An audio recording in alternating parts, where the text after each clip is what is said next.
you did not fail. But what comes after passing the test may be the part nobody prepared you for. Chosen one, there was a moment in your recent season when you could have become bitter. Maybe nobody saw it. Maybe it happened late at night with a bill in front of you, an unanswered message on your phone, or another opportunity that vanished just as hope returned. Something in you wanted to ask, why am I still here? You had prayed, you had waited, you had tried to stay honest when compromise looked easier. And still, you kept your integrity, you kept moving, you refused to let scarcity decide who you would become. That matters. But hear this carefully, because I do not want to give you another empty prediction. God funding your life does not mean I can promise money will appear on a certain date. It means something deeper. The season of formation has been teaching you how to carry resources, recognize opportunity, and make clear decisions when fear rises. It has been teaching you to become a steward instead of a survivor. Before money can become useful in your hands, your mind and your habits must know what to do when provision arrives. There is a distinction almost nobody teaches. Provision and reception are not the same thing. Something can be within reach and still go unused. An idea can arrive and be dismissed.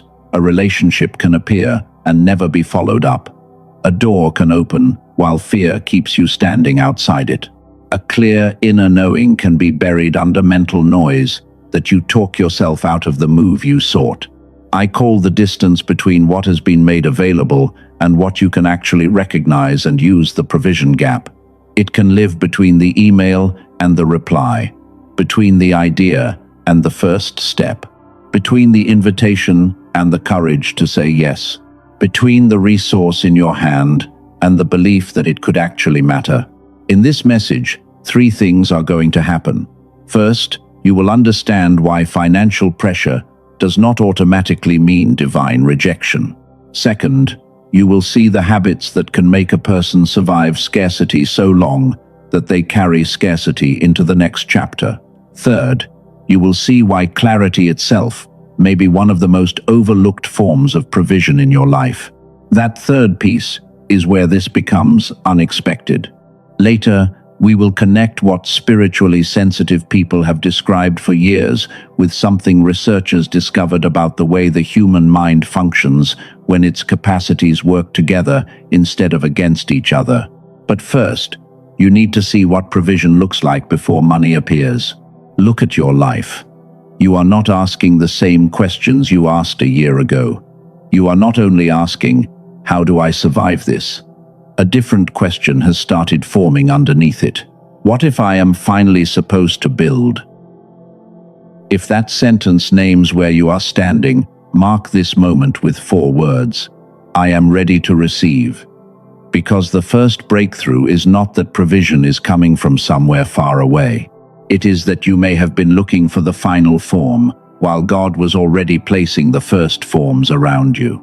And once you learn to recognize them, the story of your waiting begins to change. One of those forms may already be sitting inside your life, waiting for you to see it. Chosen one, the first thing you need to release is the belief that provision only counts when it looks like cash.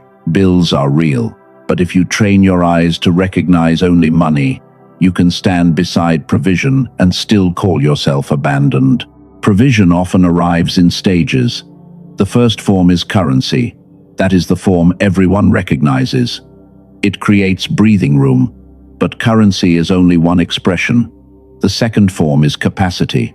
A skill you finally learn can become income later. A decision you finally make can stop a leak that has drained you for years. The third form is connection. One conversation can change direction. One introduction can create access.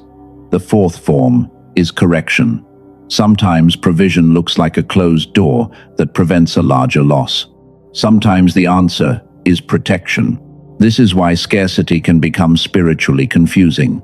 You look at the final form and assume nothing has happened, but God may be working through earlier forms first. Seed before harvest, capacity before increase, clarity before movement. If you miss the seed because it does not look like harvest, you may keep asking for what is already beginning. Think about Joseph. He received the dream long before he received influence. The dream did not place resources in his hands immediately. Formation came first, then interpretation, then responsibility, then administration. Only after those layers did provision move through him at scale. That pattern matters. Joseph did not become useful because he waited passively for money. He learned to recognize meaning, organize resources, and act with wisdom under pressure. His provision was connected to capacity. The resource came, but he had been formed to carry it. Bring that back to your life. Maybe your current numbers are still uncomfortable, but those numbers do not get to become a verdict on your spiritual worth. A low balance can describe a condition. It cannot tell you who you are. It cannot prove that God has rejected your future. This is where you need a different question. Stop asking only, "Where is the money?" Ask, "What is already in my hand? What skill is underused? What relationship needs a response? What decision have I delayed?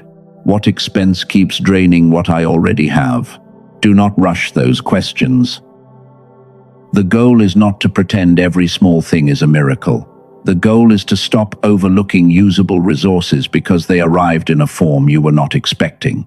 Make a simple inventory: one resource, one person, one decision, one unfinished action, one unnecessary drain. You do not need a perfect plan yet. You need visibility. Because what you can see clearly, you can begin to steward. If this changes the way you see your season, mark it with these words: "I see the provision." Let that sentence mean something practical. Let it mean you are willing to look before you declare yourself empty. And now there is another question. Why can a person see the resource, understand the opportunity, and still fail to move? Why can someone stand inches from an open door and feel unable to step through it?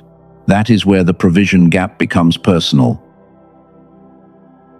The provision gap is not about whether something exists. It is about whether you can recognize it and use it when it appears. That is why two people can face the same opportunity and leave with different outcomes. One sees a door, the other sees another reason to wait. Chosen one. Scarcity trains attention in a narrow way. When pressure lasts long enough, the mind starts scanning for what is missing. How much is left? What could go wrong? What bill is next? What if this fails? Those questions can become so constant that they begin filtering everything else. That is the hidden mechanism. You may think you are waiting for more resources when part of the problem is that your attention notices absence faster than possibility. This does not mean financial pressure is imaginary. It means pressure can create tunnel vision, and tunnel vision can make useful options harder to see. So the shift is simple. Stop asking only, "What money is missing?" Start asking, "What capacity is available?" Maybe the next step is not a larger deposit. Maybe it is a skill you can improve, a conversation you can begin, a proposal you can send, or a decision you keep postponing. This is where capacity can come before currency. A person may earn more after learning to solve a more valuable problem. A family may create breathing room after seeing the pattern that keeps draining money. A business may move because one delayed decision is finally made. The cash is visible later. The capacity often appears first. You can have something useful in your hand and still feel empty. You can have an idea and call it insignificant. You can know someone who could help and assume you are bothering them. You can see an opportunity and reject it because it does not look large enough to count. Survival asks one question: what is missing? Stewardship asks another: what is already here, and what can I do with it? One keeps attention trapped around absence. The other restores movement without pretending that every problem has already been solved. For the next 24 hours, use a simple provision scan. Notice one resource you have. Notice one person you should contact. Notice one decision you have delayed. Notice one action you can complete. Notice one drain you can reduce. Do not make a giant plan. The next step should be small enough to see. Then imagine one ordinary morning. You open your account, and the number is not perfect yet. But panic does not arrive first. You know what needs attention. You know what can wait. You know who needs a reply. You know the one action that matters today, and you take it without spending hours arguing with yourself. That is a picture of stewardship. The breakthrough is not that every financial problem disappears overnight. The breakthrough is that scarcity no longer gets to control your attention before you examine what is actually available. And there is a deeper layer ahead. A person can identify the resource and still hesitate. They can understand the opportunity and still freeze.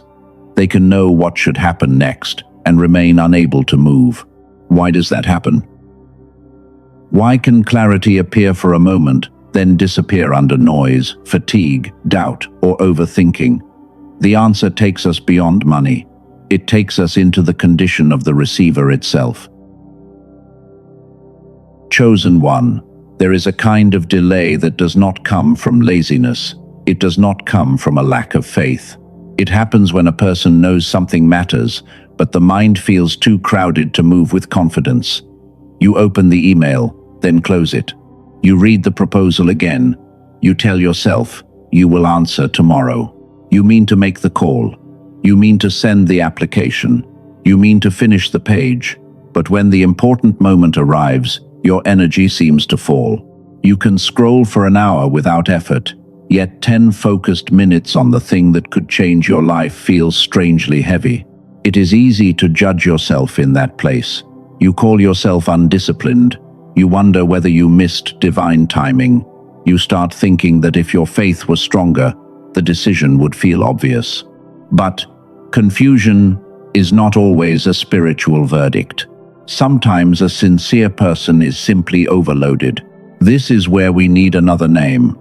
I call it receiver capacity.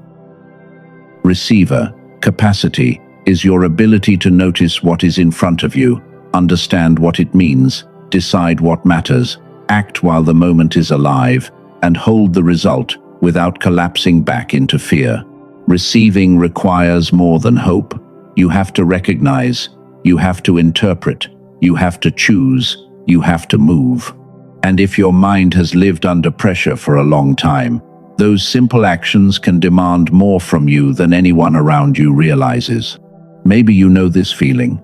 Your jaw stays tight, your shoulders sit higher than they used to, your breathing becomes shallow when money enters the conversation. Even when the room is quiet, some part of you is still scanning for the next problem. Notice your body for a moment. Do not fix anything. Let your shoulders drop a little. Let your jaw loosen.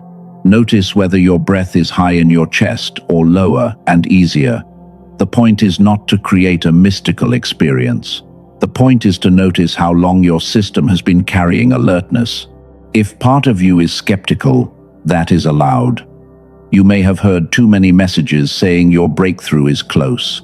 You may be tired of being emotionally lifted for 20 minutes, then waking up to the same decisions. This is different. I am not asking you to believe a prediction. I am asking you to recognize a pattern. A faithful person can still be mentally tired. A gifted person can still overthink. A sincere person can still miss timing because pressure has made clarity harder to hold. That does not make you weak. It tells you where the next work may be. So here is the question that matters. What if the door is not locked? What if the person standing in front of it is simply exhausted from years of searching for danger before possibility? If this names something you have felt, mark it with these words. My receiver is open. Not because everything is solved today, because you are willing to stop calling every moment of fog a failure of character. And now we need to go one layer deeper. There is a reason clarity can feel available one day and unreachable the next. There is a reason some people sense what they should do, then lose the signal under stress and hesitation. Later, I am going to show you something researchers discovered that gives this problem a very unexpected address. Chosen one, before we go further, hold one possibility in your mind. The receiving condition we have been describing may not be fixed. Fog can feel permanent when you have lived with it long enough. Hesitation can start to feel like personality. But what feels like identity may sometimes be a condition that can change. Over the past few years, something has been discussed in research laboratories that most spiritually sensitive people never hear about in this language. It concerns the way different capacities of the human mind work together. I am going to return to that later. I will not name the tool yet. For now, hold one question. What if some of what you have called spiritual delay is actually a receiving problem with a practical address? That question matters because this message is not really about God adding something to an empty life. It is about becoming able to use more of what has already reached you. A person can have intelligence and still feel foggy. They can have intuition and still second-guess it. They can have opportunity and still struggle to organize a response. This is why the next season cannot be built with the same inner habits as the last one. Survival taught you to scan for threats. Receiving asks you to notice openings. Survival taught you to conserve everything. Stewardship asks you to place resources where they can grow. Survival taught you to expect disappointment. Receiving asks you to evaluate what is actually here. There is no shame in the old pattern. It helped you get through days that demanded a great deal from you. But a pattern can be useful in one season and limiting in another. The question is not whether survival was wrong. The question is whether survival is still supposed to be in charge. Think about how often you have said, "I just need to get through this month." Then another month came. Then another. You stopped noticing how much of your thinking was organized around avoiding loss instead of creating something useful. That is the midpoint I want you to recognize. The story is no longer only about provision. It is about the receiver. And the receiver is not only your faith. It includes your attention, your decision-making, your ability to stay present, and your capacity to move before fear has finished making its argument. There is one more layer, and it is more uncomfortable than everything we have named so far. You can pray for increase and still feel unsafe when increase approaches. You can ask for a larger life and still pull back when that life requires a larger version of you. That is not hypocrisy, it is a pattern. And once you see the pattern, you can stop obeying it. The next breakthrough has a name: survival loyalty. It explains why some people remain attached to struggle even after they are no longer required to live there. It explains why ease can feel suspicious, why help can feel dangerous, and why a good opportunity can awaken fear instead of relief. If you understand survival loyalty, you will understand why passing the test does not automatically mean you are ready to receive the result. And once you understand that, the research question I asked you to hold will begin to make much more sense.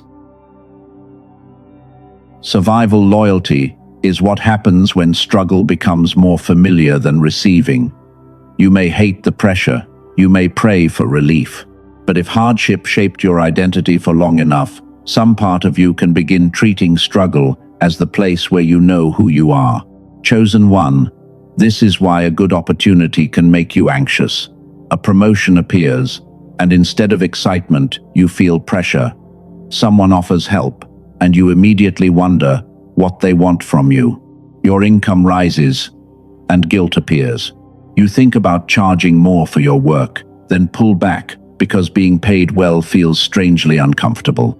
You may call that humility, you may call it caution. Sometimes it is neither. Sometimes it is survival loyalty. You became loyal to the version of yourself who could survive with very little because that version carried you through years when there was no other option. That survivor deserves respect. But the survivor cannot lead every season. Think about what hardship taught you. It taught you to stretch resources. It taught you to prepare for disappointment. It taught you how to function while tired. Those skills protected you when life was unstable. Here is the hidden mechanism. The mind often prefers what is familiar over what is better. If struggle is familiar, peace can feel suspicious. If scarcity is familiar, expansion can feel unsafe. If disappointment is familiar, a good opportunity can create more anxiety than another closed door. That is why some people sabotage the thing they prayed for. They delay the reply. They underprice the work. They reject help. They wait for perfect certainty. They create another test, because testing is the environment where they already know how to be strong. Hear this carefully. Hardship may have proved your faith. Prosperity will reveal your stewardship. Those are different assignments. One asks whether you can remain faithful when little is visible. The other asks whether you can remain grounded when more becomes available. Passing the first assignment does not require you to repeat it forever. This is where the old identity has to loosen. You do not need struggle to prove you are sincere. You do not need exhaustion to prove you are responsible.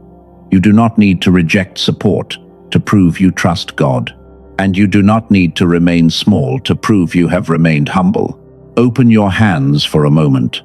Let them rest without gripping anything. Imagine the version of you who survived the last season, placing down one heavy bag. Not your wisdom, not your discipline. Only the belief that you must carry everything the hard way for it to count. Notice what happens in your body when you imagine receiving without fighting first. Whatever appears, let it be information instead of judgment. Now, give yourself one practical permission. Permission to answer the opportunity without inventing a reason to delay. Permission to ask what your work is worth. Permission to receive help without immediately creating debt in your mind. Permission to make a clear decision before fear has finished speaking. This is not permission to become careless. Stewardship is not recklessness. It is the ability to hold something useful without turning it into either an idol or a threat. If this is your pattern, mark it now. I release survival loyalty. You are not rejecting the person who survived. You are releasing that person from a job that was never meant to last forever. And if part of you says, I have already tried everything, listen closely. Maybe you have prayed more. Maybe you have journaled more. Maybe you have pushed yourself harder. But more effort does not always repair the place where movement is breaking down. If the problem includes the condition of the receiver, adding pressure can make the receiver even noisier. That is why I asked you earlier to hold a question from the research laboratories. I told you there was something I would return to after you understood the full shape of the problem. We have reached that point now. You know the provision gap, receiver capacity, and survival loyalty. You can see why a person may have faith, opportunity, and even a clear next step, yet still struggle to turn insight into movement. So let me close the loop that has been open. What researchers found was not useful because it gave people another idea to believe. It became useful because it pointed toward a practical way of addressing the receiver itself. And that is the missing piece we are about to examine. Because knowing why you are stuck can free you from shame. But understanding alone does not always create movement. The next question is what you do when the mechanism is finally clear. Why does knowing all of this still fail to create movement? Why can insight feel powerful for a few minutes, then disappear when the next real decision arrives? The answer is not that you need more shame. The missing piece is the condition of the receiver. You understand the provision gap. You understand receiver capacity. You understand survival loyalty. In plain language, the problem is simple. A real opportunity can stand in front of you, but if attention is scattered and decisions are overloaded, that opportunity can remain unused. That is the why. Here is the what. Receiving requires recognition, interpretation, decision, and action. Here is the what. You are not waiting helplessly for rescue. You are becoming a steward who can notice what matters, choose with clarity, and move without letting old fear decide everything. You learned how to survive with less. The question now is whether you are willing to think, choose, and receive from more. Earlier, I asked you to hold a question about research. According to the material behind the resource I am about to describe, Dr. Roger Sperry received the Nobel Prize in 1981 for split-brain research that deepened understanding of the different roles of the two hemispheres. The product material builds on the idea that stronger coordination between different brain capacities may support clearer thinking. It calls this whole brain activation, and it describes its method as neural sync technology. A woman from California described constant fog and the feeling that life kept happening to her. After using the method, she reported feeling clearer, as if something that had been blocked had opened again. A man from Texas described carrying work and family responsibility while his mind felt dull. He reported sharper thinking and easier decisions after using the method. Those are individual experiences, not guarantees. The team describes an 8-minute targeted auditory sequence used with headphones and closed eyes. They call it the genius switch. The routine is simple: headphones, eyes closed, 8 minutes a day. The genius switch is not for everyone. It is for the chosen one who has already done the inner work and is tired of treating mental fog like a character flaw. It is for the person who knows that provision still needs clear decisions. According to the product material, colleagues once discussed a value as high as $500. The listed price was $49, and the page described a reduction to $39. It also lists 4 bonuses, including a guided visualization, a grocery guide, a classic manifestation book, and a 5 habits infographic. The material also states that it includes lifetime access and a money-back guarantee. Prices can change, so confirm the current details on the page itself. The urgency is not panic, it is the cost of staying unclear. Every important decision fear keeps postponing has a cost. The product material also warns that tracks with similar names may not use the same method. If this resonates, the verified resource is linked in the description and the pinned comment, so you can review it for yourself. And remember this: the tool is not the source. It is only a tool for the receiver. The deeper work is still yours. The tool does not replace God. It does not replace obedience. It does not make decisions for you, and it does not turn every opportunity into the right opportunity. A tool can support clarity. Stewardship still belongs to the person who must listen, examine, choose, and act. That is why we return to the deeper current now. The real goal was never to make you dependent on a resource.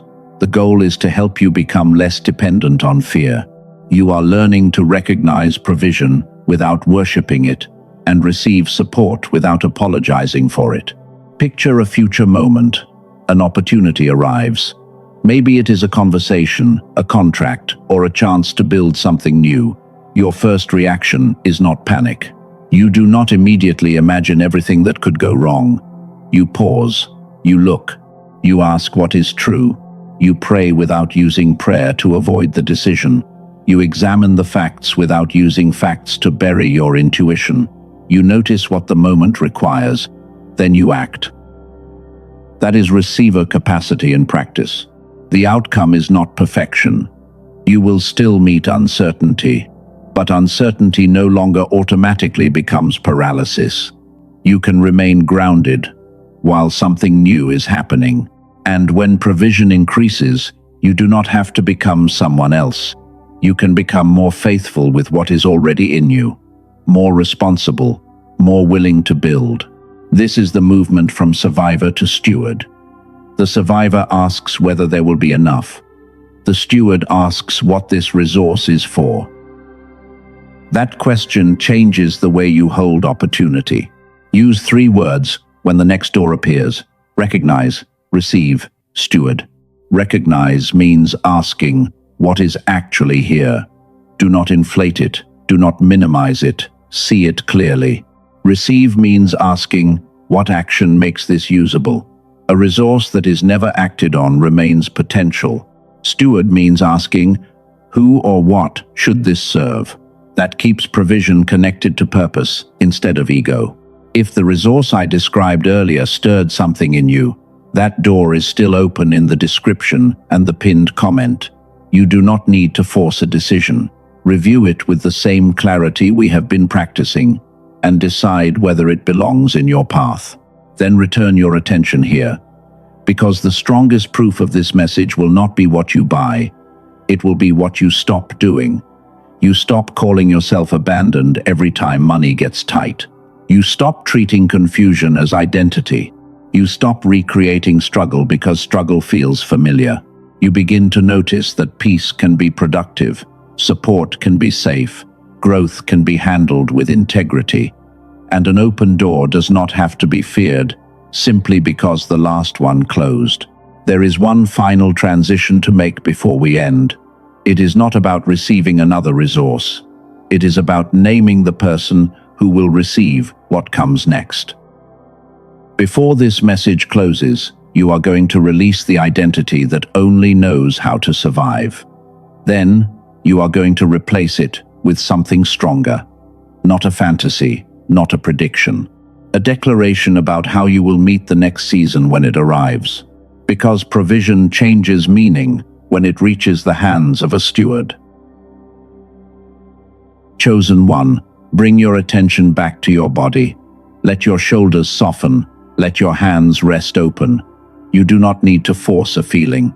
You only need enough stillness to notice what you have been carrying. Imagine a doorway in front of you. What you see is clarity, responsibility, peace. A life where you can recognize what matters without letting fear speak first. Now imagine the version of you who survived the last season standing beside that door. That version learned endurance. That version learned how to keep moving when evidence was thin. Thank that version of you. Do not reject it. It brought you here, but it does not need to lead forever. Picture yourself placing one hand on the door. The old voice may still ask whether it is safe to receive. Let the question exist, then answer with a new truth. I do not need struggle to prove my faith. I do not need exhaustion to prove my worth. I do not need scarcity to remember God. Take one slow breath. Let your hands remain open. Release the need to make every blessing difficult before you trust it. Release the belief that receiving support makes you weak. You are not releasing wisdom. You are releasing fear as your manager. Now see yourself walking through the doorway. You are still you. You still remember what hardship taught you, but you are no longer organizing your life around the expectation of loss. You can recognize, you can receive, you can steward. Pause with gratitude for what the last season formed in you. Give thanks for the strength and discernment you gained. You do not have to call the pain good to honor what you learned through it. And now, release what no longer belongs in the next chapter. Release shame around money. Release the belief that struggle is holiness. Release survival, loyalty. Then, speak these words with intention. I am not abandoned. I am not defined by scarcity. I recognize what is in my hand. I receive with wisdom. I make clear decisions. I do not confuse survival with calling. I am ready for responsibility. I am willing to build. I can hold more without losing myself. I can receive opportunity without turning it into fear. I am a faithful steward. If that is the identity you are choosing, mark this moment with the words, I am a faithful steward. Let those words become a standard. When the next opportunity arrives, recognize it. When the right resource appears, receive it with discernment. When something enters your hands, ask what it is meant to serve. You passed through a season that taught you how to survive. The next season asks whether you can live differently, clearly, faithfully, and with open hands. Chosen one, may your mind be clear enough to notice what matters. May your heart be steady enough to receive without guilt. May your hands be wise enough to steward what reaches them. And may you never again mistake temporary scarcity for a verdict over your life.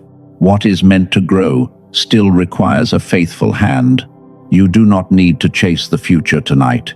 You only need to meet the next clear step when it appears. Amen.